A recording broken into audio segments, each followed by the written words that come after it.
Assalamualaikum warahmatullahi wabarakatuh.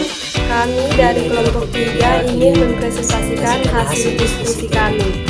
Saya Waiza Sarif. Saya Saleh.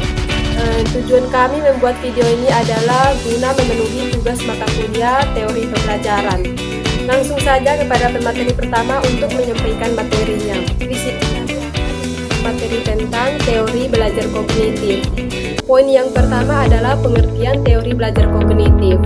Teori belajar kognitif memandang bahwa belajar bukan hanya pemberian stimulus yang menghasilkan respon, akan tetapi juga melibatkan kegiatan mental atau kognitif yang ada dalam diri individu. Proses mental menurut teori belajar kognitif meliputi mengingat, menganalisis, menggunakan pengetahuan, motivasi, keyakinan, minat, kesengajaan, memperkirakan, dan lain sebagainya.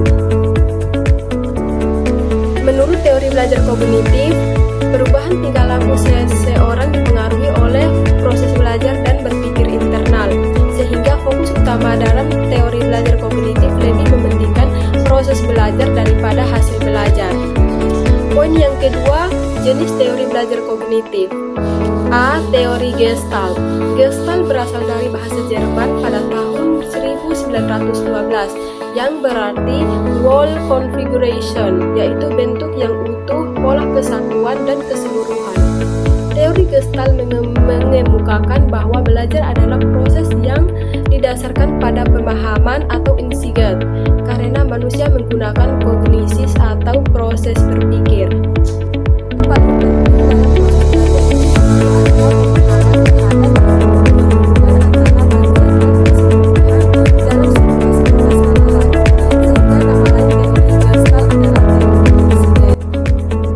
Poin yang berikut B. Teori pemrosesan informasi.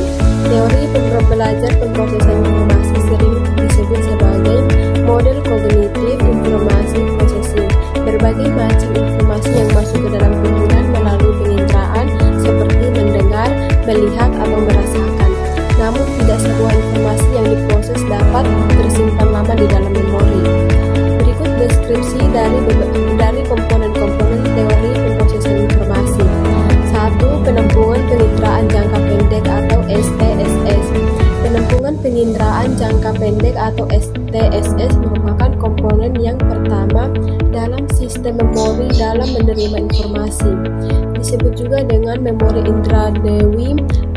STSS hanya mampu menampung informasi dalam waktu yang sangat singkat, kurang lebih 2 detik, melalui proses penginderaan seperti penglihatan, penciuman, pendengaran, perabaan, dan pengecapan.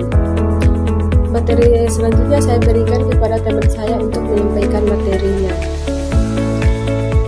Baik, terima kasih atas kesempatan yang diberikan. Saya di sini sebagai pemateri kedua akan menjelaskan tentang poin kedua, yaitu memori jangka pendek atau STM dan memori kerja atau WM. Memori jangka pendek memiliki kapasitas penampungan memori yang terbatas, yaitu kurang lebih 7 pegal informasi dan hanya beberapa detik saja. STM merupakan memori kesadaran karena individu menyadari adanya informasi.